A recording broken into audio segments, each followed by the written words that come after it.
जय जगन्नाथ, जय माँ लक्ष्मी। एथर सेप्टेम्बर 17 तारीख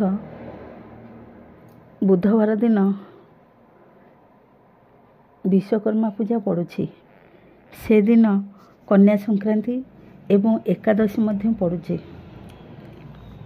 एही विश्वकर्मा पूजा दिन विश्वकर्मा को पूजा करा जाए। यह प्रत्येक वर्ष सेप्टेम्बर 17 तारीख रे एही संक्रांति पड़े। एथरे विश्वकर्मा को पूजा करा जाए। सही दिन विश्वकर्मा को बड़ बड़ शिल्प अनुष्ठान रे मेसीन जंत्रपाति जेकोसी लुहा जिनिस कंपानी ए सबुरे पूजा करा जाए। गाड़ी मध्य पूजा करा जाए। तांको विधि विधान रे पूजा कले शिल्प संस्था मेसीन दुकान कंपानी लुहा जंत्रपाति रे थिबा जिनिस ए सबुर बहुत उन्नति होइथाए। जो जगार पूजा करेंगे से स्थानटी को भल भाव धुआ पोछा करदे।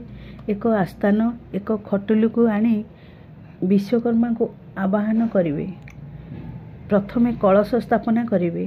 तापरे पंचामृत गंगा जल स्नान करी विश्वकर्मा को नूतन वस्त्र पिंधाई चंदन सिंदूर फूल रे सजाई विभिन्न प्रकार फल नड़िया मिठा प्रसाद लगाई धूप दीप झुणा समर्पण करी पूजा करेंगे।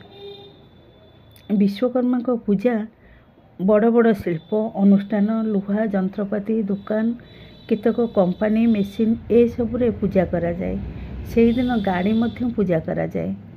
यह अत्यंत शुभ रुहे। आउ विश्वकर्मा कृपारे से संस्था गुड़िक बहुत उन्नततर हुए।